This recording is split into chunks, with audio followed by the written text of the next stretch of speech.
A paz do Senhor, queridos, bem-vindos ao estudo de mais uma lição da Escola Bíblica Dominical. Hoje estudaremos a lição número 5 com o seguinte tema: a alma, a natureza imaterial do ser humano.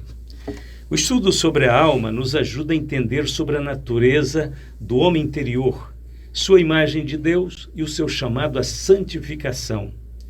O ensino sobre a alma anula a ideologia materialista que afirma que a vida cessa com a morte física, e também este estudo responsabiliza o homem como ser moral, que terá que prestar contas de suas escolhas e decisões diante do tribunal divino. A alma é a sede das emoções, da mente e da vontade. Os seus atributos têm uma importante função na constituição tríplice do homem. A alma foi afetada pelo pecado e precisa ser redimida. A alma deve ser preservada do pecado através de uma vida de obediência e consagração a Deus. Devemos manter a nossa alma isenta de vícios e atitudes carnais por meio da oração, da meditação da palavra e da dependência do Espírito Santo. Lembrando sempre que a alma está sempre ligada ao Espírito. Elas são distintas, alma e espírito, porém ligados, compondo a parte material do ser humano. Ponto de número 1. Atributos da alma. De volta ao Gênesis. Os 2 primeiros capítulos de Gênesis foram revelados a fim de que a humanidade tivesse conhecimento da origem de todas as coisas. Ficamos vislumbrados com o poder de Deus, chamando as coisas à existência. Mas o que mais nos chama a atenção mesmo é a criação do homem. Deus e o homem são os principais personagens dos capítulos 1 e 2 de Gênesis. Primeiro, Deus, por ser o princípio e o originador de tudo que existe. Segundo, o homem, por ser a obra-prima e o ápice da sua criação. Fica claro no texto sagrado que Deus queria que o homem fosse exaltado sobre todas as suas obras. Vamos enumerar 5 principais virtudes que caracterizam esta singularidade da existência humana. Primeiro, somente o ser humano teve a sua criação precedida pelo solene conselho da Trindade. E disse Deus: façamos o homem. Segundo, somente o ser humano teve o corpo formado pelo toque das mãos divinas. E formou o Senhor Deus o homem do pó da terra. Terceiro, somente o homem recebeu a vida física e a vida espiritual insufladas diretamente da boca de Deus. E soprou-lhe nas narinas o fôlego da vida, e o homem tornou-se alma vivente. A palavra alma é nefesh, no grego psique, e foi empregada na Bíblia com diferentes sentidos. É necessário que se observe atentamente o contexto em que a palavra ocorre, para não fazermos interpretações errôneas. Tanto nefesh como psique indicam o princípio da vida humana, da vida física ou da vida animal. Quando Deus disse que a terra produzisse alma vivente em relação aos animais, o termo é também nefesh. Todavia sabemos que o homem é distinto dos animais. A alma humana foi dotada de atributos infinitamente superiores à dos animais. Somente o homem possui autoconsciência e autodeterminação. 4. Somente o homem recebeu a imagem e a semelhança de Deus, o que lhe confere uma dignidade e um propósito especial. E disse Deus: façamos o homem a nossa imagem e conforme a nossa semelhança. E 5, somente o homem recebeu o privilégio de ser o representante direto de Deus sobre a criação. Domine ele sobre os peixes do mar, sobre as aves do céu, sobre os animais domésticos, sobre toda a terra e sobre todo o réptil que se arrasta sobre a terra. Entre o espírito e o corpo. Vários personagens bíblicos exemplificaram a distinção entre a alma e o espírito. Davi, no Salmo 42:11, fala para sua alma confiar em Deus, mostrando que ele estava em uma batalha interior. E, ao mesmo tempo, no Salmo 51, verso 10, Davi pede a Deus que crie nele um coração puro e renove nele um espírito reto. Essa busca pela pureza do espírito é essencial para a nossa caminhada com o Senhor. Jesus também nos ensinou sobre essa diferença. Em Mateus 10:28, Ele afirma que não devemos temer aqueles que podem matar o corpo, mas sim aquele que pode destruir a alma e o corpo. E isso ressalta a importância de nossa relação espiritual com Deus. A interação entre alma e espírito é essencial para compreendermos a vida cristã. A nossa alma é a parte que abriga a nossa mente, nossa vontade e as nossas emoções. E quando a alma está cheia de paz e esperança, refletimos essa essência em nossa vida, em nossas ações e palavras. Podemos dizer que a mente, a vontade e as emoções constituem a natureza da alma. A mente, por exemplo, é a sede do entendimento racional, é a nossa central de processamento de dados, é onde reside nossa capacidade intelectual, nossa habilidade para pensar, ponderar sobre as informações e chegar a conclusões lógicas. Isso tudo através do pensamento. A vontade é a sede das nossas decisões, nosso poder de escolha, nosso livre-arbítrio, nossa central de comando. E o corpo e o espírito estão sujeitos à vontade da alma. A vontade nos impulsiona a ação, nos impulsiona e nos motiva a tomar certas atitudes e comportamentos. Através da vontade, podemos decidir, podemos nos submeter à direção do Espírito Santo ou resistir a ele e sufocá-lo completamente. Podemos optar por nos sujeitar aos impulsos carnais ou resistir os mesmos.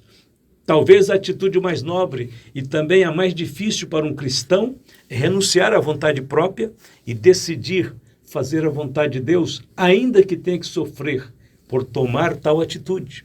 Isso é crucificar o ego. A emoção é a sede dos sentimentos, o tempero ou colorido da vida. É a forma como reagimos a certos estímulos externos ou internos, e que podem ser de pensamentos ou de imagens mentais ou circunstâncias ou acontecimentos da vida. As emoções definem o nosso estado de ânimo e normalmente repercutem tanto no corpo como também na mente. As emoções mais intensas podem desorganizar e até bloquear as funções intelectuais e a própria razão. Portanto, é preciso estar sempre atento, voltado para o espírito, para não tomar decisões com base nas emoções apenas. A personalidade é o aspecto visível da alma, é a identidade do indivíduo. A alma não pode resolver as questões da vida sozinha. Ela precisa do espírito para se comunicar com Deus e precisa do corpo para se comunicar com o mundo. Neste sentido, o ser humano pode ser influenciado tanto pelo espírito quanto pela alma. O homem carnal é aquele que deixa ser levado apenas pelos atributos da alma. Ele se inclina para os desejos pecaminosos e egoístas e vive distante de Deus. A Bíblia diz, entre os quais todos nós também antes andávamos, nos desejos da nossa carne, fazendo a vontade da carne e dos pensamentos, e éramos por naturezas filhos da ira, como também os demais. Efésios 2:3. Já o homem espiritual é aquele que busca ser guiado pelo Espírito de Deus, que opera em seu espírito a santidade e a comunhão com Deus. Porque todos que são guiados pelo Espírito de Deus, esses são filhos de Deus. Romanos 8:14. A alma abatida. Davi tinha plena consciência das funções de sua alma como um atributo distinto de seu homem interior. Podemos ver isso em vários de seus escritos, muito especialmente nos Salmos. Porque estás abatido, ó minha alma, e porque te perturbas em mim?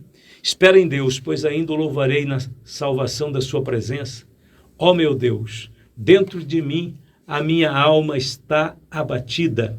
Portanto, lembro-me de ti desde a terra do Jordão, desde o Hermon, desde o pequeno monte. Um abismo chama outro abismo ao ruído das tuas catadupas. Todas as tuas ondas e vagas têm passado sobre mim. Este texto mostra que Davi experimentava algum tipo de provação que o fazia sentir grande tristeza e abatimento espiritual. Mais adiante, porém, vemos que Davi aprendeu a lidar com as pressões e com as provas da vida.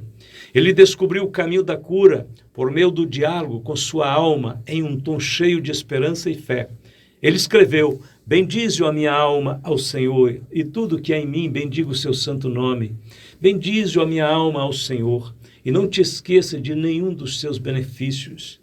Ele quem perdoa todas as tuas iniquidades, quem sara todas as tuas enfermidades, quem redime a tua vida da perdição e quem te coroa de benignidade e de misericórdia, quem te supre de todo bem, de sorte que a tua mocidade se renova como a da águia. Salmo 103, versos de 1 a 5. Para uma vida cristã saudável, é fundamental garantirmos que a alma esteja em harmonia com o espírito e com o corpo. Isso significa lidar com emoções não resolvidas, com a necessidade do perdão, com equilíbrio nos relacionamentos. Quando carregamos mágoas ou ressentimentos, nossa alma se torna pesada e nossa capacidade de ouvir a voz de Deus diminui. No Salmo 139, versos 23 e 24, Davi pede a Deus que o examine e lhe mostre se há algo errado dentro dele e que o guie pelo caminho eterno. Sonda-me, ó Deus, e conhece o meu coração. Prova-me e conhece os meus pensamentos. E vê se há em mim algum caminho mau e guia-me pelo caminho eterno. Essa busca pela saúde da alma é um passo importante para vivermos a plenitude do Espírito Santo. Ponto de número 2. A natureza da alma: imaterialidade e imortalidade. Distinção de substância. Jesus disse: e não temais os que matam o corpo e não podem matar a alma. Nesse texto, Jesus apresenta a clara distinção que existe entre o que é material e o que é imaterial. O corpo é a parte tangível, que pode ser destruída pela ação humana. A alma é a parte intangível, que não pode ser destruída pela ação humana. Deus, porém, em sua soberania, pode fazer perecer tanto um quanto o outro. Ao compreendermos essa passagem, percebemos que Jesus encorajava seus discípulos a manterem a fé, mesmo diante das perseguições e provações. Nos tempos bíblicos, muitos seguidores de Cristo enfrentaram ameaças, prisões e até a morte por causa do Evangelho.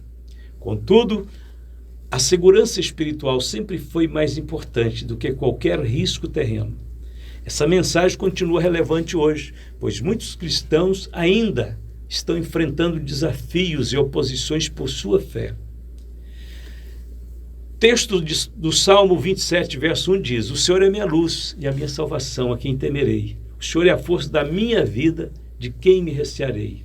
Este texto reforça a confiança de que quando estamos sob a proteção divina, não há razão para temermos os homens. Com isso, a explicação de não temais aqueles que podem matar o corpo se torna um chamado para viver com coragem e fé, sabendo que Deus é soberano e a nossa vida está segura nele. Imaterialidade e responsabilidade. A doutrina filosófica que nega a realidade da alma e do mundo espiritual foi formulada pela primeira vez no século VI a.C., na Grécia, e ganhou impulso no século XVI, quando assumiu diferentes formas. A partir do século XVIII, o materialismo rejeitou completamente a existência de uma alma eterna e reduziu o homem a uma espécie de máquina. No século XIX, surgiu na Alemanha o materialismo científico, que substituiu Deus pela razão.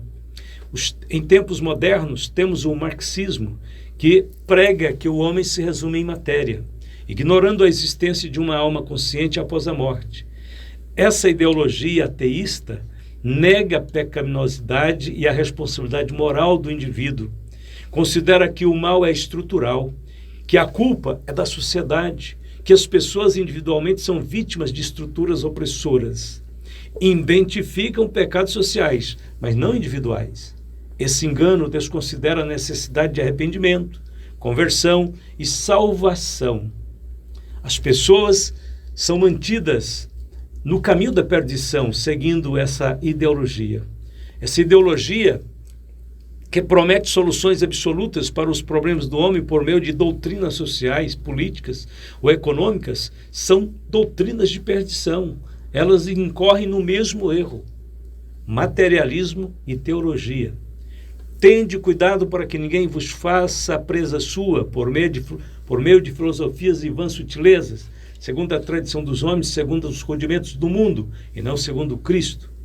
A filosofia materialista nega a existência da alma, nega a condição pecaminosa do homem e desfaz a obra redentora de Cristo.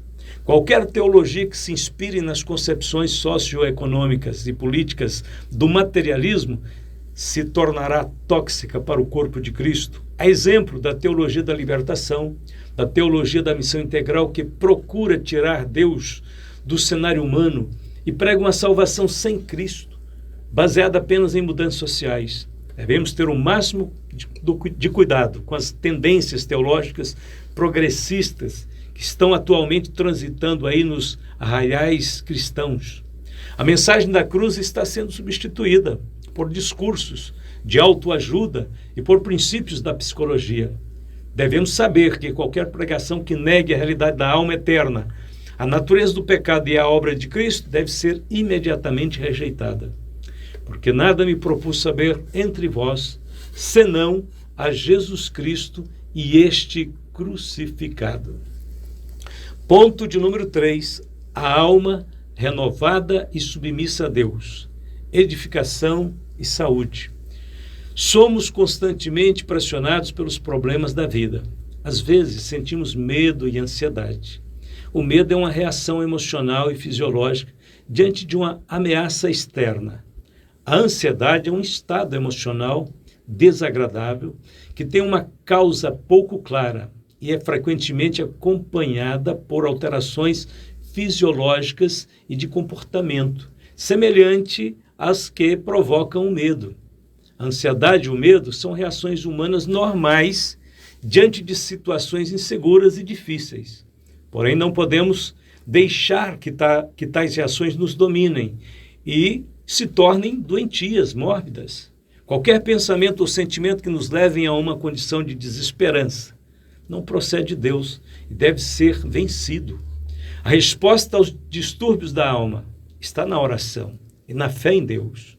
Está escrito: não estejais inquietos por coisa alguma, antes as vossas petições sejam em tudo conhecidas diante de Deus pela oração e súplicas com ação de graças.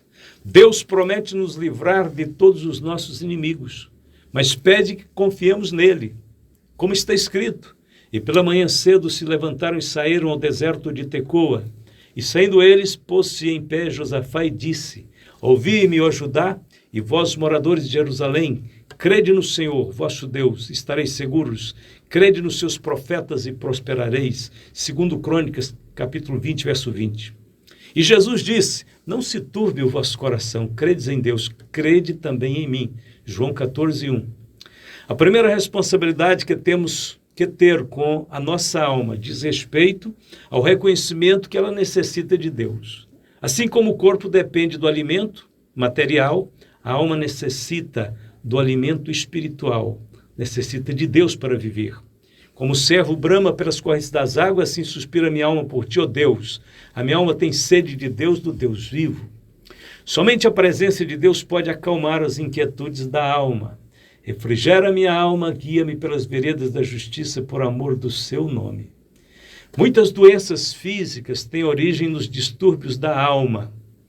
As doenças psicossomáticas, às vezes, se apresentam em forma de estresse, depressão, palpitação cardíaca, falta de ar, dores nos músculos, dores no peito, insônia, tremores, etc. Não podemos generalizar os diagnósticos. Todavia, sabemos que não importa qual seja a origem das doenças, sempre podemos recorrer às provisões de Cristo para obtermos a cura de todos os males. Na cruz do Calvário, Cristo conquistou para nós o livramento, a cura do corpo, da alma, do espírito, para todos aqueles que creem. Mas ele foi ferido pelas nossas transgressões e moído pelas nossas iniquidades. O castigo que nos traz a paz estava sobre ele, e pelas suas pisaduras fomos sarados. Purificação e renovação.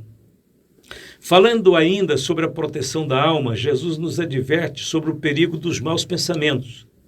Porque do coração procedem os maus pensamentos, mortes, adultérios, prostituição, furtos, falsos testemunhos e blasfêmias. São essas coisas que contaminam o homem. Martinho Lutero disse: não podemos evitar que os pássaros voem por cima de nós, mas podemos evitar que eles façam ninho em nossas cabeças. Os pássaros que voam representam os pensamentos que surgem em nossa mente sem o nosso consentimento. Devemos reconhecer que pensamentos negativos, preocupantes e até pecaminosos às vezes, nos surpreendem. Quando isso acontece, o que devemos fazer? Não devemos nos apegar a eles. Não devemos ficar remoendo-os. Se um pensamento mal surgir, rejeite-o, mande-o e ir embora. Substitua-o imediatamente por um pensamento bom. Quanto ao mais, irmãos, tudo que é verdadeiro, tudo que é honesto, tudo que é justo, tudo que é puro, tudo que é amável, tudo que é de boa fama, se há alguma virtude, se há algum louvor, nisso pensai. Filipenses 4:8. Pensai nas coisas que são de cima, e não nas que são da terra, porque já estáis mortos, e a vossa vida está escondida com Cristo em Deus. Colossenses 3:2 e 3. Além disso, devemos buscar a constante transformação da alma pela renovação da mente. E não vos conformeis com este século, mas transformai-vos pela renovação da vossa mente, para que experimenteis qual seja a boa, agradável e perfeita vontade de Deus. Romanos capítulo 12, verso 2. Vamos para a conclusão de nossa lição. A santificação da alma começa com o recebimento da palavra de Deus, segue com o novo nascimento e o despojar do velho homem. Pelo que, rejeitando toda imundícia e acúmulo de malícia, recebei com mansidão a palavra em vós enxertada, a qual pode salvar a vossa alma. Tiago 1:21. Mas agora, despojai-vos também de tudo, da ira, da cólera, da malícia, da maledicência, das palavras torpes da vossa boca. Não mintais uns aos outros, pois já vos despistes do velho homem com seus feitos, e vos vestistes do novo, que se renova para o conhecimento, segundo a imagem daquele que o criou. Colossenses 3:8 a 10. Devemos também santificar a nossa vontade, por meio da obediência à verdade e à prática do amor fraternal, purificando a vossa alma na obediência à verdade, para o amor fraternal não fingido, amai-vos ardentemente uns aos outros com um coração puro. 1 Pedro 1:22. Outra área da alma que merece cuidados especiais são as nossas emoções e sentimentos. Nossas alegrias devem ser primeiramente no Senhor, e os nossos sentimentos devem ser guardados nele. Alegrai-vos sempre no Senhor. Outra vez digo, alegrai-vos. Filipenses 4:4. E a paz de Deus, que excede todo entendimento, guardará os vossos corações e os vossos sentimentos em Cristo Jesus. Filipenses 4:7. Neste momento, estamos encerrando essa lição, agradecidos a Deus e pedindo a bênção dele sobre a nossa vida. Vamos todos falar com Deus neste momento. Querido Pai Celestial, muito obrigado pela graça, pela presença do Espírito Santo, pelo poder de Deus em nossas vidas. Rogamos o Senhor que abençoe a todos os nossos queridos irmãos, dando o Senhor o fortalecimento necessário, operando dentro de nossos corações, na nossa alma, transformando e vivificando nosso homem interior para te adorar, te servir, te glorificar. Obrigado, Senhor, abençoe nossas igrejas, nossos lares, nossas famílias. Agradecemos a Ti em nome de Jesus hoje e sempre, dizendo juntos, amém e amém.